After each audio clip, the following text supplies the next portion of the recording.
तो जैसा कि लास्ट एपिसोड में हमने देखा था कि किन्मो विलेज चीफ के इनहेरिटेंस में जरा भी दिलचस्प नहीं, मगर फिर भी विलेज चीफ ने जबरदस्ती वो टाइटल किन्मो के मत्थे मार दिया। साथ ही सभी एल्डर किन्मो को अपने हायर लेवल की मूव सिखा रहे थे और ऐसे में ही ग्रैनी सी की बॉडी पर उसके इनर डीमन टियानशिंग ने कब्जा कर लिया।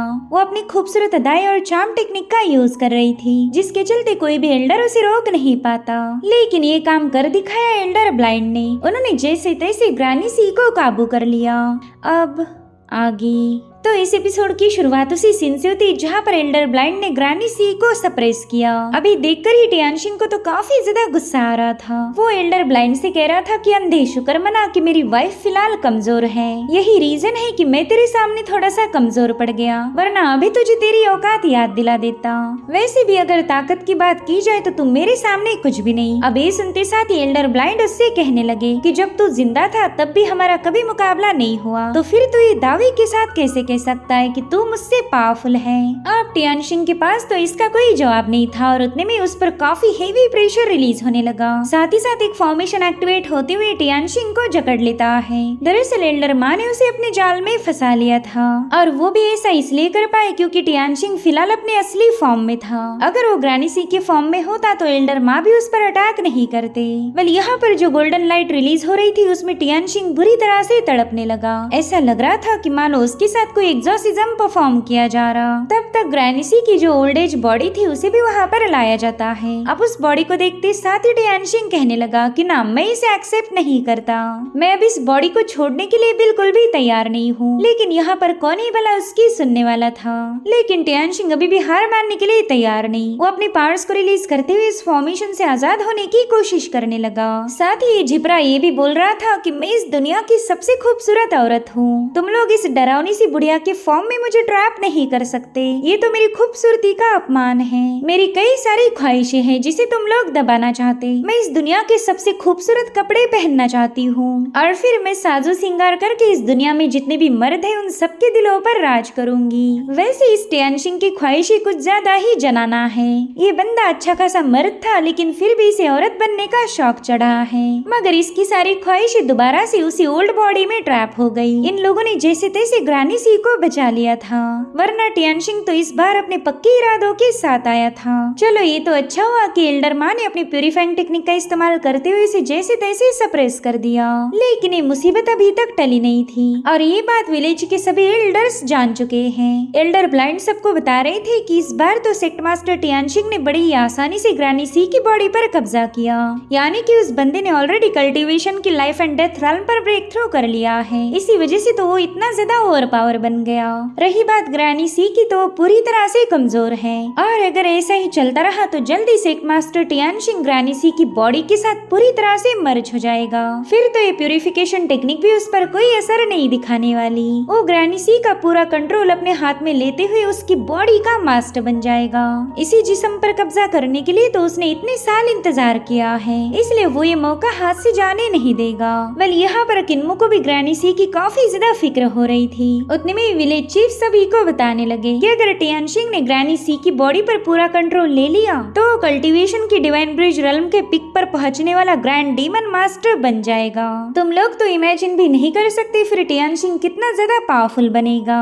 उसके पास सीयू की ब्यूटी होगी और साथ ही साथ उसकी पावर भी, और इसी खूबसूरती और ताकत के दम पर वो पूरे नेशन को बर्बाद कर देगा।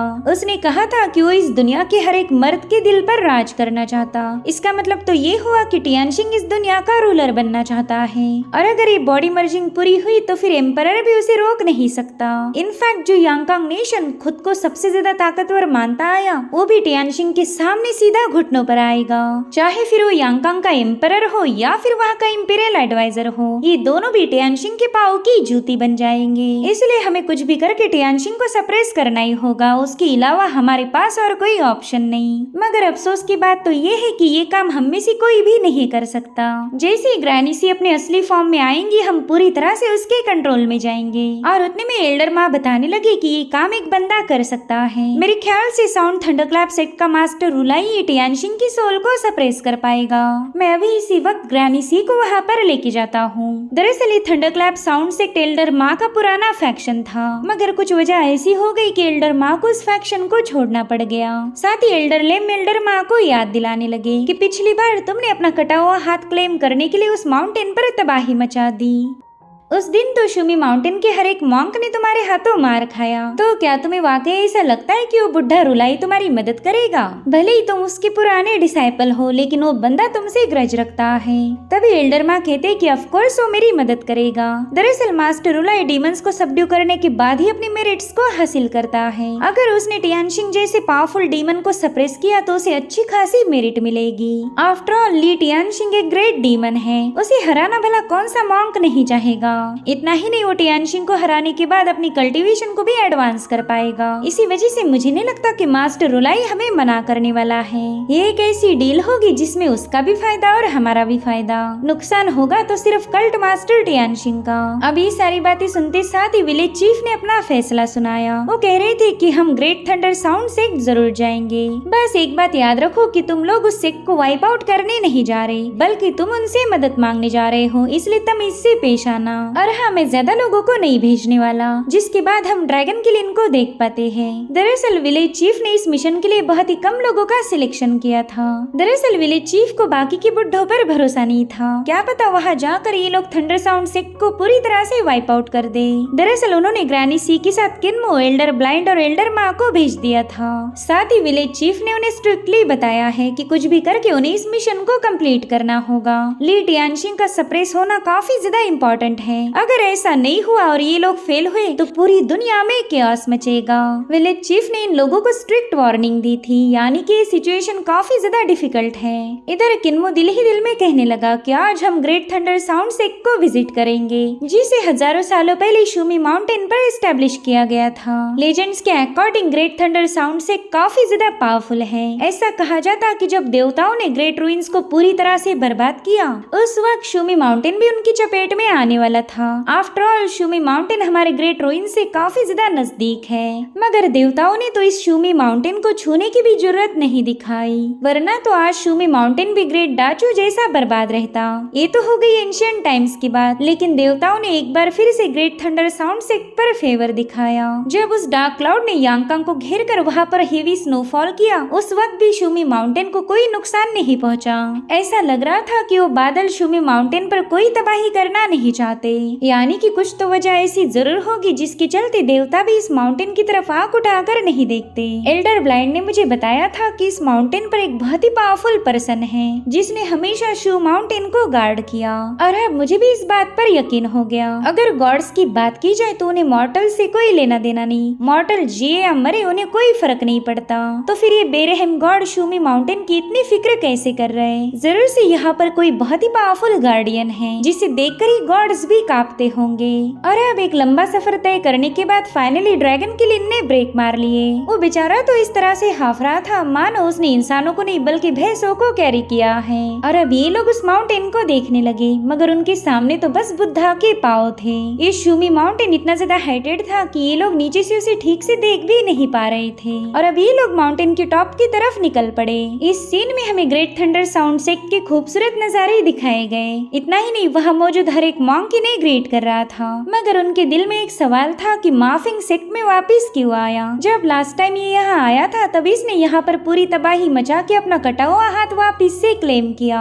अब तो इसका हाथ भी जुड़ चुका है, तो ये दोबारा माउंटेन पर क्या लेने आया? किन्मो तो ग्रेट थंडर साउंड सेक्ट के स्ट्रक्चर को काफी केयरफुली ऑब्जर्व करने लगा। ये लोग दिल ही दिल में सोच रहे थे कि ऐसा खूबसूरत सेक्ट तो हमने आज तक नहीं देखा था। और अब ये लोग सीढ़ियों को क्लाइम करते हुए सीधे एक पाम पर पहुंच गए, जो कि पूरी तरह तरह से चट्टान से बना हुआ था और अब वही जायंट हैंड इन्हें धीरे धीरे ऊपर उठाने लगा। उस हाथ के मूव होने से वहाँ पर काफी स्ट्रॉन्ग एनर्जी रिलीज हो रही थी। दरअसल ये हाथ एक जायंट बुद्धा स्टैचू का था। साथ ही हमें दिखाया गया कि इस बुद्धा के फोरहेड पर मास्टर रुलाई का आसन है। और अब मास्टर रुलाई एल्डर माँ से सवाल पूछने लगा कि क्या मेरा डिसाइपल इस मॉर्टल वर्ल्ड की हर एक मोह माया से रिश्ता तोड़कर अपने घर वापिस आया है। अभी सुनते साथ ही एल्डर माँ उस पर भड़क गए। वो कहते हैं कि अभी शूमी माउंटेन मेरे दिल में चान वनरेबल का रोल प्ले नहीं करता। मैंने इस माउंटेन से अपने सारे रिश्ते तोड़ दिए। जिस पर रुलाई कहने लगे कि अगर तुमने सारे रिश्ते तोड़ ही दिए फिर तो तुम इस सेक्ट का मास्टर बनने के लायक हो सकता है कि मेरे बाद तुम यहाँ के सेक्ट मास्टर बन जाओ, लेकिन उसके लिए तुम्हें अपने बीवी बच्चों की सारी यादों को अपने दिल से मिटाना होगा। इस दुनिया में मेरा समय अब खत्म होने की कगार पर है और इसीलिए मैं चाहता हूँ कि तुम खुद ग्रेट थंडर साउंड सेक्ट को लीड करो और उसके लिए मेरी बस एक ही शर्त है कि अपने दिल से अपने बीवी बच्चे की यादों को निकाल दो। बदले की आग ने हमेशा तबाही मचाई है और मैं नहीं चाहता कि मेरा डिसाइपल पूरी तरह से बर्बाद हो जाए। जिस पर एल्डर माँ कह रहे थे कि मेरी बीवी और बच्चे को ब्रूटली मारा गया, उनके खून का बदला तो लेना ही पड़ेगा। सो गाइस यहाँ पर हमें पता चलता है कि एल्डर माँ की भी एक बैकग्राउंड हिस्ट्री है जो कि धीरे धीरे रिवील होगी। एल्डर माँ ने रुलाई को बता दिया था कि जब तक कि वो उनका बदला नहीं लेता उनके दिल को सुकून नहीं मिलेगा।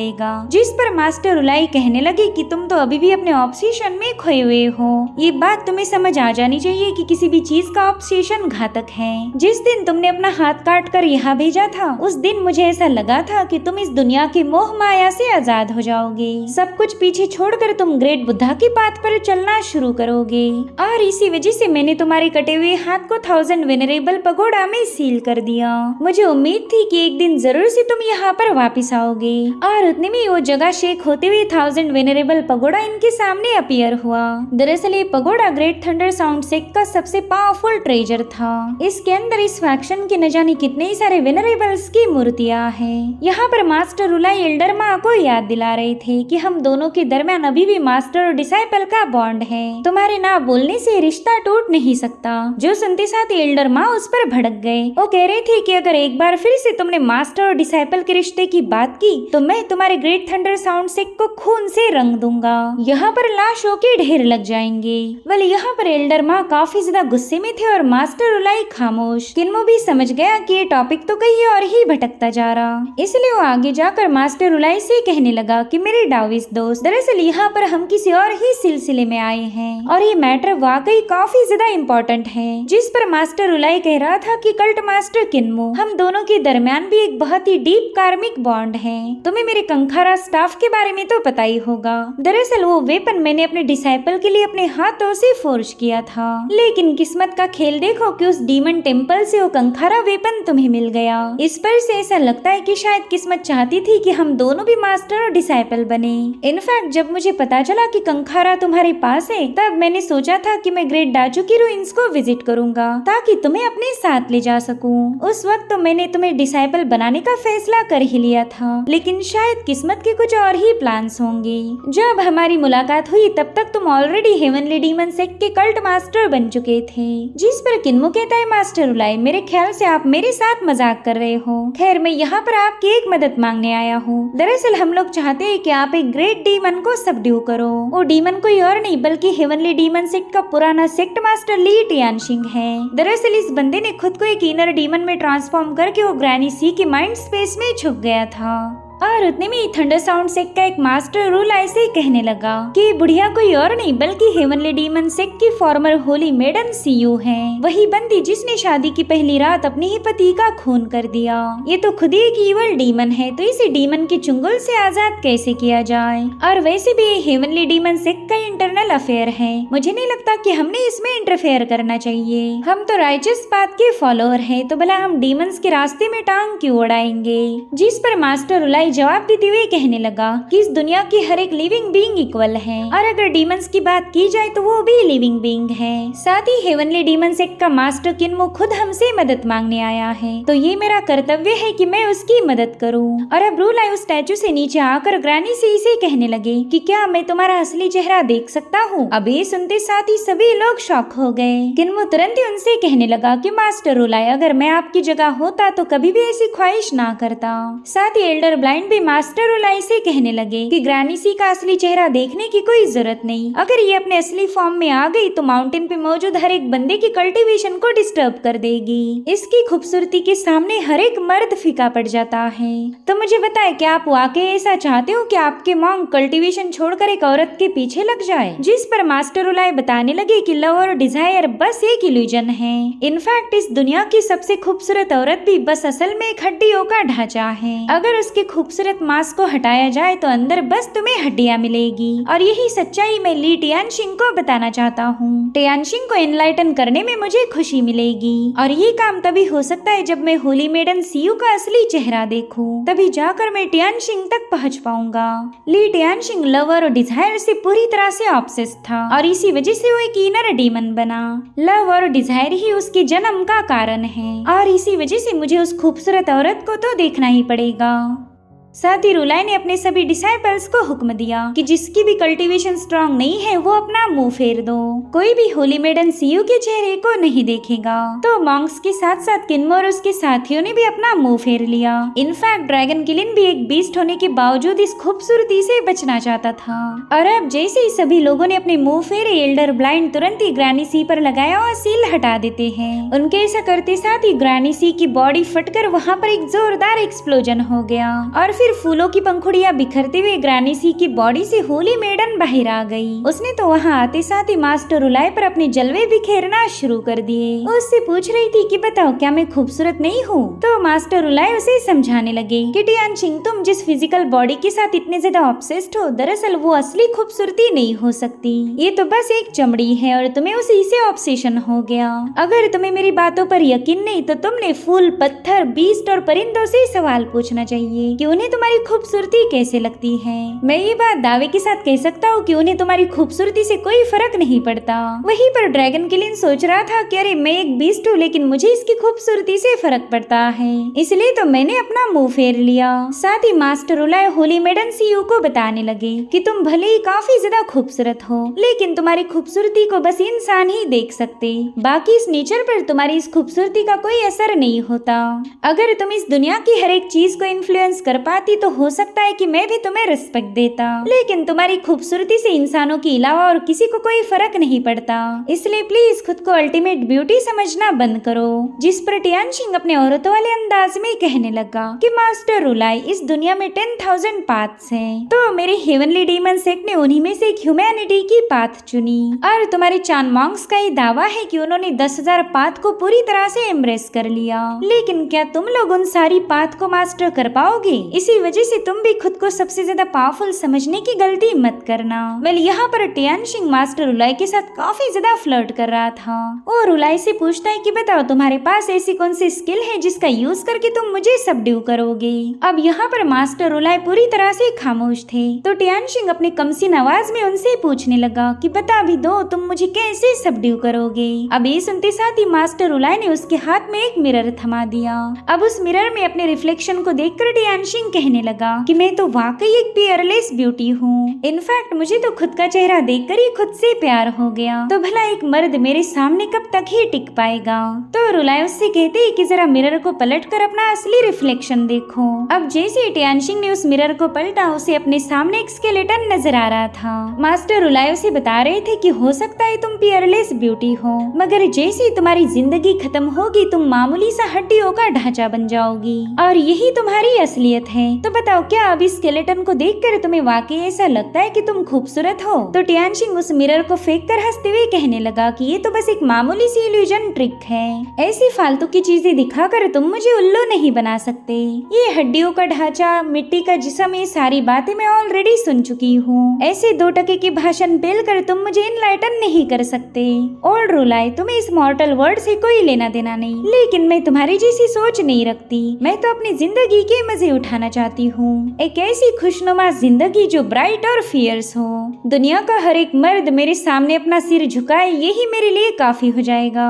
इसलिए तुम अपनी फालतू की ट्रिक्स का मुझ पर इस्तेमाल नहीं करो, इससे कोई फायदा नहीं होने वाला। तुमने तो मुझे बड़े ही हल्के में लिया। एक मामूली सा शीशा दिखाकर तुम मुझे एनलाइटन करने की कोशिश कर रहे थे।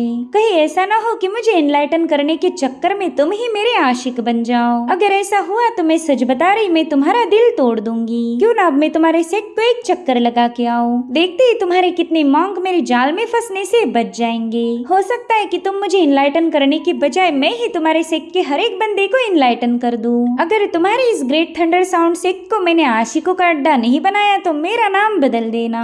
और गाइस, इसे ही बोलते हैं कॉन्फिडेंस। इस बंदी को अपनी खूबसूरती पर काफी ज्यादा भरोसा था। तभी मास्टर उलाय उससे कहने लगे कि टियानशिंग, तुम्हारे अंदर कोई स्पिरिचुअल रूट नहीं, इसलिए तुम मेरे मॉन्क्स को चाहकर भी इनलाइटन नहीं कर सकते। उतने में ही एल्डर ब्लाइंड मास्टर उलाय से कहते हैं कि इस बंदी की बातों में मत आओ, ये बस तुम्हें उल्लू बनाएगी। अगर तुमने इसे प्यार से इनलाइटन करने की कोशिश की तो ये जरूर से तुम्हारा दिमाग भी खराब कर देगी, इसलिए मेरी मानो तो इसे जबरदस्ती सबड्यू करके इस काम को फिनिश कर दो। तो मास्टर उलाय उन्हें बताने लगे कि हमारे 1000 वेनरेबल पगोडा के अंदर हमारे सेक्ट के कई सारे एंसेस्टर्स के फॉर्म हैं। तो मास्टर ली टियानशिंग को सबड्यू करने में वो सारे फॉर्म्स मेरी मदद करेंगे। मैं उसी टावर के अंदर ले जाकर टियानशिंग को सबड्यू करना चाहता हूँ। साथ ही जरूरत पड़ने पर मेरे फैक्शन के मॉन्क्स भी अपने पावर्स का इस्तेमाल करेंगे, लेकिन टियानशिंग पर इसका कोई असर नहीं होता। उसे तो मास्टर उलाय की बातें सुनकर ही मजा आ रहा था।